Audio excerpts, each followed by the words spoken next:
Good morning and welcome to the Crafty Canary for your tip on Tuesday. Recently, people have been asking me to share some simple beginning sewing tips here on my channel for Tips on Tuesday. So over the next couple of months, every now and then, I'm going to show a kind of basic beginner sewing tip. And today we're going to learn how to sew on a button. And even if you are an experienced seamstress, sewist, and you know how to sew on a button, keep watching because you may learn some new tricks, some things that I do differently than you do. You may also find some things that you do that are better, and you can put it in the comments and help me. So stay tuned as we sew on a button. So to begin, let's see what we need. First of all, we need whatever we're sewing the button onto. Today, I'm just going to use a piece of white fabric, but you could be sewing it onto a shirt, jacket, clothing is most likely what you might be sewing it onto. I, of course, sew the buttons onto my hanging towels, so I do that a lot. Of course, you'll need some scissors or some snips to cut the thread. You'll need your button, and today we'll be working with one that just has 2 holes. I'll do a future video with one that has 4 holes and one that also, has a shank on the back. So that will be a little bit different. So today we're just going to be working one with 2 holes. Of course, you need your needle and you need a pin to mark where you want to place the button, and you need your thread. Okay, so we're going to have today and I forgot one more thing. You need a thimble. Very important because with the back of the needle, it's not sharp, but it is pokey. And so you will hurt your finger if you're pushing that needle into the fabric with an uncovered finger. So I always use a thimble. They're very inexpensive at the fabric store if you don't have one.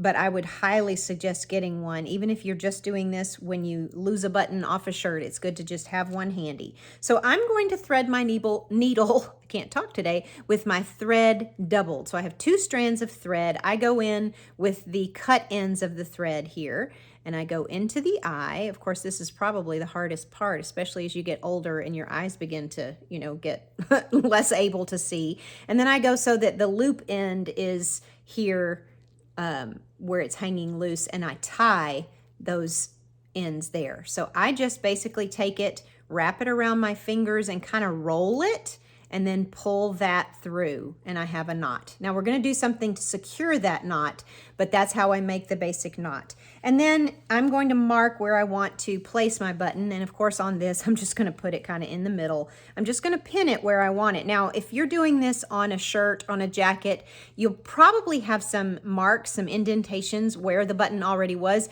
If it's a dry cleaned shirt or a shirt that you take to the cleaners to get pressed, that button imprint will probably be pressed into the shirt, so it'll be pretty easy to see. You may not even need to put a pin. But if you do need to put a pin, I put a pin, and then I just place my button on top of that pin so that the 2 holes kind of straddle. Now, this is important with a button like this, and you probably don't have very many. This one says handmade and has 2 little hearts. I've accidentally put it upside down so that when I got finished, the hearts were upside down. And I'm, a little bit picky, and I want my hearts to be going the right direction. So just make sure that if you have one that has some words on it, that has something that has direction, that you put it the way you want to see it. Okay, so I'm putting that over my pin, and then I'm going to the back, and I just kind of have to go to the side of where the pin is and feel around until I come through and I can get that hole in. So then I'm going to pull it through, but as I showed you in the video on how to secure my initial knot, I'm not going to go all the way. So I'm going to leave it with a little bit of a tail first. Then I'm going to come back to the front, find the second hole and go in, come to the other side. Now, I'm pulling that through so that it begins to start to move again.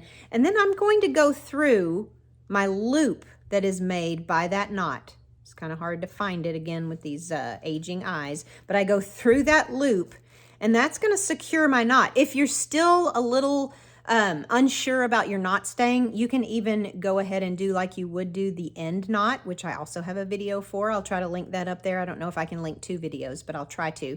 Then all you do, go into the back of the fabric just a tad, come up, then see that loop that I've made? I'm going to go through that loop with my needle, and I give myself just a little bit more of a secure knot. Then I'm going to go back through that same hole, Again, it's kind of a feel. You have to sort of just go till you find it until it comes through to the other side. And what I usually do at this point, I can take my pin out. What I usually do is if I'm doing one of these with 2 holes, I usually do about 5 stitches. And remember, we've doubled our thread, so we really have 10 threads. So you can do 4, you can do 5, really either one will be okay. I lost count because I was talking. I think that's 3, so we'll do one more. One more. Again, see, it's kind of a feel, and sometimes go look for your knot, and that's where you want to kind of start putting that needle in to see where your hole is. Okay, and so this was my final one, so now we're on the back, and we're going to do that knot again. And I really want my buttons to stay on, so I do, again, a pretty secure knot. So I do what I just did by going into the back of my work just a little bit, making a loop, bringing my needle through that loop and pulling. Okay, then I do again, go through the back of my work, but I'm going to stop right there with my needle halfway in. I'm going to take my thread and I'm going to wrap it around the end of my needle 2 or 3 times. Then I'm going to pull the needle, keeping my thumbnail or my thumb kind of on the knot that I made by wrapping those around, and pull it secure. And then I can even slide it down with my thumbnail. And then once again, I'm going to do the loopy knot one more time just for security. There's my loop, go through that loop and tighten it. And there we go. And of course, now I get to use my handy snips and cut it. Don't cut it too close so that you cut one of those knots, but since you have 3, if you cut one, you're a little more secure. So there's the back. It's not beautiful, but it's not terribly messy. And there's the front. So we have our handmade with our hearts right side up, unless we of course turn it upside down, then it's upside down.